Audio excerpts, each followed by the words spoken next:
지금부터는 검찰이 수사하고 있는 두 가지 현재의 청와대와 관련이 있는 내용들이죠. 이른바 하명 수사 의혹 그리고 유재수 전 부산시 경제부시장에 대한 감찰 무마 의혹에 대한 검찰의 수사 소식을 여러분께 자세히 전해드리도록 하겠습니다. 어제 SBS 8시 뉴스를 통해서 단독으로 보도해드린 내용이 있었습니다. 하명 수사 의혹과 관련해서는 청와대의 첩보가 경찰로 넘어간 직후에 청와대의 한 행정관이 울산 경찰에 전화를 걸어서 이런저런 상황을 점검한 정황을 검찰이 파악했다, 이런 내용이 있었고요. 감찰 무마 의혹과 관련해서는 문재인 대통령의 최측근 인사들이 검찰에 소환돼서 조사를 받았다. 어제 SBS 8시 뉴스에서는 김경수 경남지사가 최근에 검찰에 나가서 조사를 받았다, 이런 내용을 여러분께 보도를 해드렸습니다. 그러면 지금부터는 SBS 보도 법조팀의 김기태 기자와 전화로 검찰의 수사 상황을 알아보도록 하겠습니다. 김기태 기자. 네, 안녕하십니까? 네, 연일 취재하느라 고생이 많습니다. 송병기 울산시 경제부시장, 이것은 하명 수사 의혹과 관련한 검찰의 수사 상황일 텐데요. 참고인에서 피의자로 신분이 바뀌었다, 맞습니까? 그런 걸로 보입니다. 그러니까 송병기 울산 경제부시장이 김기현 전 울산시장 하명 수사의 의혹의 의문을 풀어낼 핵심 인물 중 하나로 검찰이 보고 있는데요. 왜냐하면 청와대의 이 문제를 최초로 언급한 사람으로 지목이 되고 있기 때문인데, 이 첩보의 출발점이 송병기 부시장이냐, 아니면 청와대가 먼저 첩보를 요구해서 송 부시장이 답한 것이냐에 따라 이 첩보의 출발점, 그러니까 사실상 시작부터 하명 수사냐, 이거를 판단할 수 있는 중요한 기준이 되기 때문에 검찰이 송 부시장을 주요하게 보고 있고 또 혐의점이 있다고 판단해서 피의자로 본 것일 겁니다. 다만 이 송 부시장이 피고발인 신분이었고 통상적으로 이럴 경우에 피의자로 입건해서 조사를 하는 건 일반적이기 때문에 송 부시장이 피의자로 입건됐다는 사실 자체에 너무 큰 의미를 둘 필요는 없을 것 같습니다. 예, 김기태 기자도 오늘도 대단히 조심스럽게 말씀을 해주고 계시네요. 참고인에서 피의자로 신분이 바뀐 것 같습니다. 아직까지 검찰이 공식적으로 확인을 안 해줬다는 그런 뜻이겠죠? 그렇습니다. 예. 그런데 송병기 부시장, 이 부분은 좀 확인이 된 것 같은데, 검찰 조사를 계속 받았는데 조사 중단을 본인이 요구를 했다. 그리고 이렇게 조사를 받고 나면은 조서를 작성하게 되는데, 조서는 직접 열람을 하고 거기에다가 날인도 하고 이렇게 집에 가야 되는데 이것도 안 하고 집에 갔다, 맞습니까? 한 조간신문에 이 같은 내용이 보도가 된 건 맞습니다. 그러니까 송 부시장이 토요일 오후 5시쯤에 피곤하다는 이유로 조사 중단 요청했고, 조서 열람이랑 서명 날인 하지 않은 채 귀가한 것으로 이렇게 보도가 되고 있는데, 이 서명 날인을 안 했다는 건 7일 송 부시장에 대한 검찰의 피의자 신문 조서가 효력이 없다는 뜻입니다. 만약에 이후에 송 부시장이 오늘 이렇게 돌아가서 재차 검찰에 이후에 소환이 되면 7일 조사에 대한 조서를 다시 열람할 텐데, 그 사이 관련자들과 입을 맞추거나 아니면 입장을 다시 정리해서 진술을 번복할 가능성도 남아 있는 겁니다. 그렇기 때문에 사실상 지난 조사가 제대로 이루어지지 않은 거 아니냐, 이렇게 볼 수도 있는 건데, 그래서 이 때문에 송 부시장이 검찰 수사 사실상 지연하려는 거 아니냐, 이런 보도까지 나오고 있는 거는 사실입니다. 정말 관련자들과 입을 맞추기 위해서 조사 중단 요청하고 또 입장 정리할 시간 벌기 위해서 또 조사 지연할 의도를 갖고 있는지 이런 것들은 속마음은 송 부시장만 아마 알 것 같은데, 이 역시 송병기 부시장이 정말 조서 열람도 안 하고 서명 날인도 안 한 게 맞는지는 검찰은 공식적으로 확인해주지 않고 있습니다. 어제 SBS 8시 뉴스에서 원종진 기자가 단독으로 보도한 내용이 있지 않습니까? 첩보가 경찰로 넘어간 이후에 청와대 한 행정관이 울산 경찰, 아마도 수사팀에서 배제가 됐던 수사관에게 전화를 걸어서 현장 상황을 점검한 정황을 검찰이 파악했다, 이런 내용을 단독 보도해 드렸는데 아직까지 검찰이 확인을 안 해주고 있습니까? 어떻습니까? 이 내용을 취재한 취재원을 저희가 공식적으로 말씀을 드릴 수는 없지만, 저희가 확인한 바로는 이와 관련한 녹취가 검찰에 아마 제공이 된 것으로 알고 있고요. 예. 해당 녹취에 청와대 모 행정관이 수사팀에서 배제된 전직 수사팀원 중 한 명에게 전화를 걸어서 인사 배제된 것에 불만이 있지는 않느냐, 그리고 수사 상황에서 어떤 다른 구체적인 정황들을 해당 배제된 전직 수사팀원이 어느 정도까지 알고 있는지에 대해서 확인차 전화를 벌어본 내용이 담겨 있는 녹취가 검찰 수사팀이 확보한 것으로 저희는 알고 있습니다. 알겠습니다. 어쨌든 우리 취재팀이 직접 확인한 내용, 그 내용을 어제 단독으로 보도해드렸다는 말씀을 김기태 기자가 다시 한번 해주셨고 취재한 근거가 있다라고 말씀을 해주셨어요. 그런데 그렇습니다. 그 기사를 보면은 경찰이 현재 검찰의 소환에 응하지 않고 있다 이렇게 이야기가 되고 있는 것 같은데 이게 최근에 검경 갈등과 맞물려서 해석하는 지켜보는 시선들이 있는 것 같아요. 어떻습니까? 그 소환에 불응하고 있는 경찰 10여 명이 그 6.13 지방선거 전에 김기현 전 울산시장 수사를 담당했던 울산경찰청 소속 경찰을 말하는 건데요. 이 서울중앙지검이 이들에 대해서 당연히 소환을 아마 하려고 할 거고 그래서 출석을 통보했는데 모두 소환을 불응했고 일부는 서면 조사를 요구한 것으로 알려지고 있습니다. 이게 정말 경찰이 조직적으로 소환에 불응하고 있는 것인지 아니면 개별 경찰관들의 판단인지는 현재로서 정확하게 알려지고 있지는 않지만 이 외관상으로 볼 때 이번 사안을 둘러싸고 검경 갈등이 고조되는 모양새인 것만은 틀림이 없는 것 같고요. 정말 이런 식으로 계속 소환이 불응할 경우에 검찰은 뭐 최악의 경우에 강제 구인까지 검토할 가능성도 있는 것으로 지금 전해지고 있습니다. 예. 이번에는 감찰 무마 의혹에 대해서 조금 여쭤보도록 하겠습니다. 조국 전 법무부 장관, 이 감찰 무마 의혹과 관련해서는 조국 전 민정수석 이렇게 부르는 게 더 적합할 것 같은데 네. 소환이 임박한 거죠? 그렇게 볼 수밖에 없는 것이 뭐 저희가 어제 보도해드렸듯이 김경수 경남도지사를 서울 동부지검 형사 6부가 비공개 소환 조사를 했다는 내용을 보도해드렸고 또 오늘 조간에는 청와대 윤건영 국정상황실장도 조사를 받았다는 내용이 보도가 됐는데 그 이후에 동부지검에서 공식적으로 이 내용은 조사받은 것은 맞다라고 확인을 해줬습니다. 그렇다면 백원우 전 민정비서관과 박형철 반부패 비서관, 이인걸 전 특검 반장을 포함해서 금융위원회의 최종고정위원장까지 대부분 관련자 조사가 마무리됐기 때문에 사실상 당시 책임자인 조국 전 민정수석에 대한 조사만 남았다고 봐야 할 것 같습니다. 예, 알겠습니다. SBS 보도법조팀의 김기태 기자와 전화로 검찰의 수사 상황 여러분께 전해드렸습니다. 검찰이 공식적으로 확인해주지 않은 내용은 있는 그대로 여러분께 김기태 기자가 설명을 해드렸네요. 지금부터는 스튜디오에 나와 계시는 두 분과 이야기를 계속 이어가도록 하겠습니다. 원일의 SBS 논설위원 김태현 변호사 나와 있습니다. 어서 오십시오. 김기태 기자 얘기 김태현 변호사가 들었는데 말이죠. 네. 하명 수사 의혹 관련해서는 이제 남은 게 뭐가 있을까요? 송병기 부시장도 물론 한 번 더 나와서 뭐 날인도 해야 되겠습니다. 거의 조사가 마무리가 됐고 한 번 더 남은 게 청와대 압수수색이 남아있죠. 청와대 압수수색 남았고 예. 황운하 청장에 대한 소환 조사도 남아있고요. 예. 아마 이제 가장 중요한 건 청와대 압수수색하고 황운하 청장에 대한 걸 거예요. 그리고 이제 문무행 장관이 이미 조사를 받았다는 것 같고요. 왜 이제 청와대 압수수색이 중요하냐? 제가 뭐 이 이슈 나올 때마다 여러 번 말씀드리지만 청와대에서 검찰로 죄송합니다. 청와대에서 경찰로 내려간 문건 이건 이미 검찰이 확보를 하고 있습니다. 뭐 얼마 전에 뭐 방송에 나와서 홍익표 의원이 민주당 수석 대변인이 홍익표 의원이 뭐 얘기했던 나도 받아봤다. 이게 이제 경찰이 가지고 있는 원본과 동일한지 안 동일한지는 지금 논란의 여지가 그 있지만 문건을 갖고 뭐 MBC 라디오 스튜디오까지 갖고 갔다는 거니까. 예, 가져가서요. 뭐 그러면서 이제 어떻게 그걸 입수했냐는 얘기도 나오는 것 같고. 그러니까 어쨌든 제가 이 말씀을 드리는 이유는 청와대에서 경찰로 넘어간 문건이 이미 공개가 된 것이나 다름없습니다. 저희는 아직 보지 못했지만 최소한 검찰은 확보하고 있고 여권 일부도 확보하고 있는 거예요. 문제는 뭐냐면 청와대에 가지고 있는 로 데이터, 그러니 그게 송병기 경제부시장이 문무 행정관에게 제보한 내용이든 아니면 다른 곳에서 가지고 온 내용이든 청와대에서 애초에 확보했던 그 문건, 그 로 데이터가 중요한 거죠.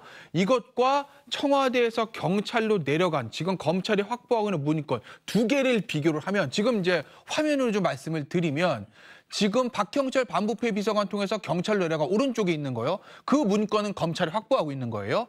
문제는 왼쪽 편에 있는 문건들. 그러니 송병기 경제부시장이 문무행정관에게 어느 내용을 보고를 했는지, 그리고 문무행정관이 정리한 내용은 무엇인지, 이 왼쪽에 있는 것과 오른쪽에 있는 것을 비교해서 그것이 동일한 문건인지 아니면 청와대에서 뭔가 재강을 했는지 이걸 비교해야 되는 것 아니겠습니까?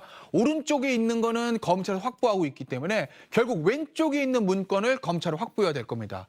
그것을 확보하기 위해선 청와대에서 임의로 제공해주면 제일 좋은데 그게 안 되면 검찰은 청와대에 대한 압수수색을 다시 한번 시도하겠죠. 예, 김기현 전 울산시장 측근 뭐 비서실장인가요? 검찰이 소환해서 조사를 했다면서요? 그렇죠. 그러니까 고발인입니다. 고발인. 이 예. 사건이 뭐가 문제가 있다라고 검찰에 최초에 고발을 했던 사람이 김기현 전 울산시장의 전 비서실장이니까 고발인 신분으로 가서 이제 조사를 좀 한 겁니다.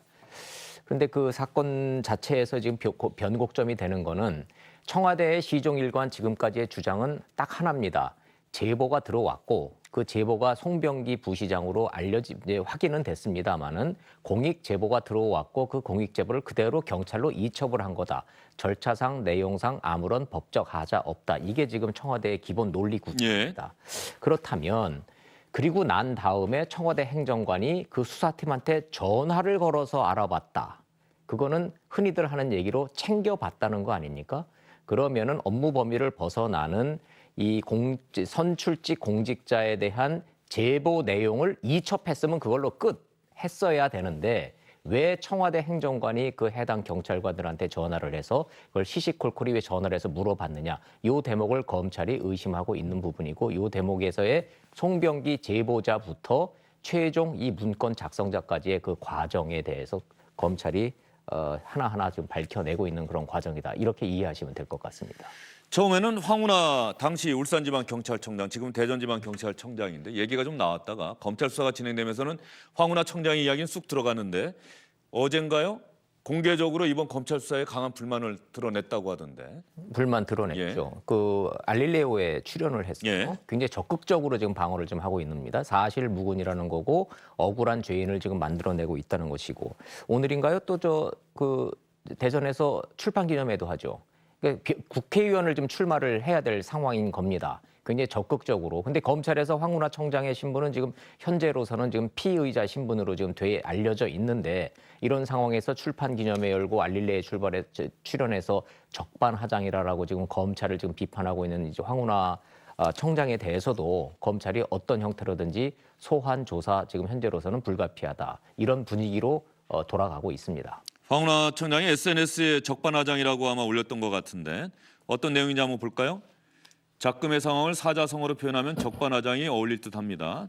법정에 있어야 할 토착비리, 부패비리 범죄자들이 피해자 코스프레를 하면서 되려 큰 소리를 치고 있고 성실하게 정당한 직무 수행을 한 경찰관들은 잊지도 않은 하명수사니 선거 개입 수사니 하는 누명을 쓰고 검찰로부터 출석을 요구받고 있습니다.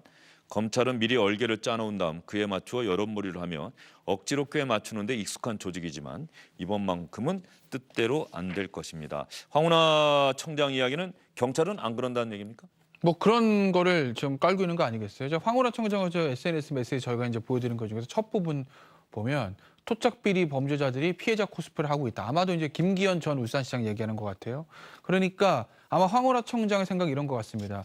김기현 당시 울산시장의 측근인 비서실장 박모 씨하고 그 김기현 당시 시장 형 동생들 이 울산 지역의 레미콘 업체하고 얽혔다던 그 부분에 대해서 분명히 혐의가 있는 것이고 우리는 그 비리 제보를 받아서 혐의가 있다고 강도 높은 수사를 통해서 기소 의견을 올렸는데 검찰에서 무혐의를 덮었다 이렇게 얘기하고 계신 것 같아요. 그 밑바닥에는 아마 이 속칭 말하는 고래고기 사건이라는 것, 그것 때문에 있었던 검경 수사권의 어떤 울산에 있던 검찰과 경찰의 갈등 속에서 검찰이 혐의가 있는 건데 그걸 무혐의로 덮었다 이런 것을 깔고 있는 것이거든요. 글쎄 저는 뭐 그 수사 자료를 보지 못해서 실제로 정말 무혐의가 될 만한 거에서 무혐의가 된 건지 아니면 황운하 청장의 주장대로 검찰이 덮은 건지 제가 객관적으로 판단은 못하겠으나 어찌됐건 현행 그 대한민국의 사법 절차 내에서는 수사의 최종 종결권은 검찰이 가지고 있는 것이고 검찰이 무혐의로 종결했으면 무혐의입니다. 그건 그 누구도 토론하지 못하는 거예요. 네. 물론 이게 지금 아마 그 울산에 있었던 모 건설업체의 어떤 고발을 통해서 시작된 것이거든요. 고발인이 있는 사건이라 고소고발이 있는 사건이라고 하면 검찰의 1차 무혐의 판단에 대해서 검찰 항고도 가능하고 검찰 항고서 또다시 기각이 되면 재정 신청도 가능한 사안입니다. 그런 절차적 제도가 있는데도 이 고소고발인이 그것을 이용했는지는 저희가 알 수 없으나 어찌됐든 현행 사법 절차 내에서 검찰이 무혐의 판단을 내렸으면 그건 혐의가 없는 겁니다. 그렇죠. 검찰이. 그렇기 때문에 예. 경찰이 그 부분에 대해서도 무슨 토착 비리범이 무슨 피해자 코스프레를 하고 있다. 이런 말 자체가 일종의 정치적인 수사다라고 저는 봅니다. 황운하 청장의 논리라고 한다면 검찰이 우리는 기소 의견으로 송치한 사건은 무혐의 결론을 내렸으면 검찰이 토착 비리를 옹호하고 있는 것이고 그러한 자신들의 결론을 정당하다고 얘기하기 위해서 지금 이 수사를 무리하게 진행하고 있다. 이게 황운하 총장의 논리다라고 김태현 변호사가 지금 방금 이야기를 한 거고요. 어쨌든 간에 하명 수사 의혹은 선거 개입 의혹과 직결되기 때문에 수사 결과에 따라서는 파장이 지금 저희가 이렇게 이야기하는 것보다 훨씬 클 수도 있습니다. 물론 검찰의 수사 결과가 어떻게 나오느냐에 달려있는 부분이겠죠. 지금부터는 감찰 무마 의혹과 관련한 이야기를 나눠보도록 하겠습니다. 어제 SBS 8시 뉴스에 나간 리포트 한번 보도록 하겠습니다. 서울 동부지검 형사 6부는 최근 김경수 경남도지사를 비공개로 불러 조사했습니다. 김 지사는 구속된 유 전 부시장과 노무현 정부 시절 청와대에서 함께 근무해 친분이 있는 것으로 알려졌습니다. 재작년 10월 청와대 민정수석실 특별감찰반에서 유 전 부시장의 휴대전화를 포렌식하는 과정에서 김 지사와 여러 차례 메시지를 주고받은 내역이 발견된 것으로 전해졌습니다. 청와대가 유 전 부시장에 대한 감찰이 중단된 뒤 감찰 자료를 모두 폐기하면서 김 지사와 유 전 부시장 사이의 메시지는 남아있지 않을 것으로 알려졌습니다. 검찰은 유 전 부시장에 대한 감찰을 담당했던 전직 청와대 특감반원들의 진술을 토대로 당시 유 전 부시장과 김 지사가 나눈 대화 내용 등을 재구성했습니다. 검찰은 이 과정에서 몇 가지 의심스러운 정황을 포착해 김 지사를 소환한 것으로 알려졌습니다. SBS는 김 지사 측에 검찰 조사와 관련한 입장을 물었지만 김 지사 측은 별도의 입장을 밝히지 않았습니다. SBS 안상우입니다. 예, 이 기사에 보면은 입장이라는 표현이 참 많이 등장하네요. 입장을 물었는데 입장은 밝히지 않았다. 뭐 생각을 물었는데 밝히지 않았다. 이 정도 해도 될 것 같은데. 어쨌든 간에 오늘 조간신문에 나온 내용을 보면 윤건영 국정상황실장까지 조사를 했다. 그러면 이제 거의 대부분 다 조사한 것 아닙니까? 한 명 남았죠. 조국 전 민정수석. 한 명 남았다. 예. 한 명 남았습니다. 자, 그럼 이제 바깥에 있는 이제 김경수 경남지사, 윤건영 국정상황실장, 그 심부름했다라는 천경득 선임 행정관까지 지금 다 됐으면 친문 핵심 이제 인사들은 다 비공개로 이제 조사를 좀 마친 거고. 예. 공교롭게도 이들의 손가락 끝이 전부 다 공통적으로 조국 민정수석을 향하고 있습니다. 박형철 반부패 비서관은 백원우한테 물어봐라라고 얘기해서 백원우한테 물어봤더니 부정적으로 얘기하길래 이건 감찰 중단 결정이라고 이렇게 조국 수석으로 지시를 받았다라고 얘기하고 있고 백원우 민정비서관은 조국 수석이 의견을 묻길래 나는 의견을 답했을 뿐이다. 결국은 유재수 감찰 부정적으로 전달했다라는 뜻입니다. 실제로 이런 거를 모든 것을 처리했었던 감찰반장 이인걸은 조국 수석 지시로 감찰이 중단됐다라고 똑부러지게 지금 했는데 그렇다면 이 모든 핵심의 이 최정점은 조국 전 민정수석이 되는 겁니다.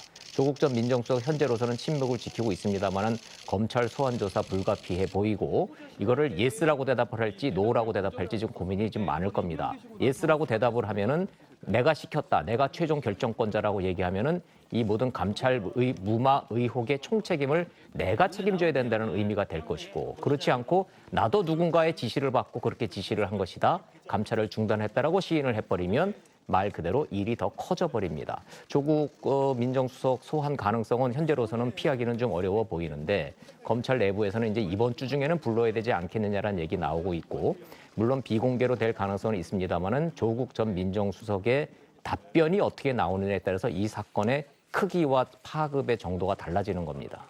예, 조국 전 민정수석 이번 사건에 관해서는 저희가 전 법무장관이라기보다는 민정수석으로 부르는 게 더 이해가 쉽습니다. 민정수석 당시에 이루어진 일이기 때문에요. 아까 조금 전에 나왔던 박형철, 백원우, 이인걸 이 사람이 했던 이야기 다시 한번 좀 보여주시면 좋겠습니다. 그 이야기를 보면서 저희가 좀 이야기를 이어가도록 하겠습니다. 다 다른 것 같은데 말이죠. 가만히 보시면 크게 다른 이야기는 아닙니다. 윗선 지시로 감찰이 중단됐다라고 박형철 반부패 비서관이 저렇게 이야기했다고 언론 보도에 지금 나오고 있는 것이고요. 백원우 전 비서관은 조국 수석이 물어서 의견만 전달했다. 조국 수석 지시로 감찰이 중단됐다. 백원우, 박형철 이 두 사람과 함께한 3인 회의에서 감찰 중단이 결정됐다는 조국 전 민정수석의 기본적인 생각. 크게 다른 건 아닙니다. 다만 이 사건에서 핵심은 이 감찰이 중단되는 결정. 뭐 민정수석이 가장 높은 자리이기 때문에 결정을 했을 수는 있겠는데 그 결정하는 과정에 누군가 다른 사람이 흔히 말하는 윗선이라고 하는 누군가의 요청이 있었느냐, 요구가 있었느냐, 그 요구를 받고 그대로 결정한 것이냐 이거 아닙니까? 근데 말 자체가 전 좀 다르다고 생각해요. 예. 그러니까 조국 전 민정수석 했던 얘기는 뭐냐면 일종의 그 업무 절차대로 했다는 거예요. 내가 독단적으로 야 이거 그만해 덮어가 아니라 회의를 통해서 결정했다는 얘기는 내가 민정수석으로 직권을 남용한 게 아니라 이건 참모들이 다 그렇게 얘기하니까 우리가 합리적 의사결정을 한 겁니다. 결과적으로는 그게 잘못됐을 시정정 당시에는 내가 권한을 남용한 게 아니라 합리적인 의사결정이에요. 당시 기준으로는. 이걸 이제 조국 전 수석은 얘기를 하는 거고 박형철 비서관이나 그 누구죠? 그 백원우 전 민정비서관 같은 경우에는 위에서 조국 당시 전 수석이 지시라는 거 아니겠습니까? 나는 그냥 의견을 개진했을 뿐이고 모든 결정은 당시 수석인 조국 전 수석이 내렸는데 이 얘기예요. 그러면 그 두 사람의 말대로 하면 잘못하게 되면 조국 전 수석은 직권 남용의 여지도 생기는 거죠. 뭐 의견을 드렸다고는 하지만 어쨌든 본인이 결정을 내린 거니까. 그리고 또 하나 거기 더 나가서 우리 그게 주영진의 직권 남용이 됩니까? 직권 남용이 된다고 볼 여지는 있죠. 예, 예. 그런 것이고 민정수석의 정당한 권한에 해당이 된다면 감찰 무마를 결정한 그 자체가 직권 남용이 됩니까? 직권 남용이라는 거는요. 예. 직권이 있는 사람이 그것을 정당하게 예. 행사하지 않고 남용이 된다는 거예요. 그러니까 어쨌든 그 감찰을 중단 지시를 할 수 있는 권한은 조국 민정수석밖에 없습니다. 그러니 예를 들어서 외부에 있는 다른 사람이 그걸 부탁했다 하더라도 법적 책임을 지는 거는 조국 당시 수석일 뿐이에요. 그 직권은 민정수석만 가지고 있으니까. 예. 결국 그게 이제 남용을 했느냐, 남용을 하지 않았느냐 이 부분이 사실 좀 결정이 애매한 건데 그렇기 때문에 조국 전 수석은 합리적인 의사결정을 했다라는 걸 말하기 위해서 여러 가지 협의를 거쳤다고 얘기를 하는 것이고 박형철 민정비서관, 반부패 비서관 같은 사람은 아니 나는 그렇게 의견 전달하지 않았는데 위에서 속된 말로 오더가 내려왔다. 독단적으로 결정했다는 뉘앙스를 좀 풍기고 있는 것 아니겠습니까? 그러니 이제 검찰이 누구 손을 들어주냐에 따라서 조국 전 민정수석은 직권남용으로 기소될 가능성도 완전히 배제할 수는 없는 거죠. 예. 조국 전 민정수석, 유재수 전 부시장 모두 서로를 모르는 사이다라고 이야기를 하고 있습니다. 전화통화도 한 적이 없다 이렇게 이야기를 하고 있는데 지난해 12월의 마지막 날 국회 운영위원회에 나와서 조국 당시 민정수석이 했던 이야기, 당시 자유한국당 의원들이 질문 참 많이 했었거든요. 다시 한번 들어보겠습니다. 유재수 전 금융위 국장 경우에 있어서는 그 비위 첩보가 저희에게 접수되었습니다. 첩보를 조사를 한 결과 그 비위 첩보 자체에 대해서는 근거가 약하다고 보았습니다. 예. 유재수 전 금융위 국장 경우에 있어서는 비위 첩보가 접수됐습니다라고 인정을 했고요. 첩보를 조사한 결과 비위 첩보 자체에 대해서는 근거가 약하다고 봤습니다. 어떤 내용이냐 이렇게 의원들이 계속 물어봤더니 뭐 개인의 프라이버시다라고 대답을 했었고 그거 갖고 또 자유한국당 의원들은 공세를 펴기도 했는데요. 그러면 조국 전 민정수석, 조국 전 법무부 장관 세 가지 사건과 관련해서 다 조사를 받게 되네요. 이미 뭐 자녀들의 표창장 위조 의혹이나 또 사모펀드 관련 의혹 관련해서는 이미 조사를 받았고 묵비권 행사했는데 이제 감찰 무마 의혹, 하명 수사 의혹과 관련해서는 새롭게 조사를 받아야 되는 상황. 이거 끝나고 나면 그다음에 결과가 발표될 수 있을까요? 돼야죠. 이제 신병 처리 문제가 좀 남을 텐데 네. 가족 문제와 자기 개인의 문제에 대해서는 지금 묵비권을 행사를 지금 하고 있지 않습니까? 그 얘기는 뭐냐면은 나는 지금 억울하다는 겁니다. 검찰이 자기 부인을 구속시키고 자녀 문제나 사모펀드 문제로 본인을 기소를 하려고 하는 이 행위 자체가 억울하다, 나는 이런 잘못에 대해서 조금 더 인정할 수 없다라는 전략적 선택으로 묵비권을 행사를 했는데 이 하명 수사권하고 이 감찰 무마권에 대해서는 자기가 밑에 데리고 있었던 비서관들하고 지금 실무자들이 전부 다 조국 수석이 시켜서 이렇게 됐다라고 지금 주장을 하고 있기 때문에 이 상황에서 또 묵비권을 행사를 하면 법적으로 플러스가 될지 마이너스 될지 현재로서는 법조계의 판단은 엇갈리고 있습니다. 묵비권이 오히려 더 굉장히 불리하게 작용할 수 있기 때문에 차원 자체도 다른 문제고 그래서 이번에 소환 조사를 받으면 조국 전 민정수석, 이제 장관의 신분을 받은 민정수석 시절에 벌어졌던 이 두 가지 사안에 대해서는 적극적으로 해명해야 될 거다라고 지금 전망이 나오고 있기는 합니다만은 뭐 나름 법률 전문가인 조국 전 수석이 어떤 선택을 할지는 한번 좀 지켜봐야 될 일입니다. 네, 검찰의 소환 그 조사에서 조국 전 민정수석 전 법무부 장관이 어떤 답변을 할지 조사를 마치고 나면 검찰은 또 어떤 결론을 내리게 될지 주영진의 뉴스브리핑에서는 계속해서 주시하도록 하겠습니다. 두 분 말씀 잘 들었습니다.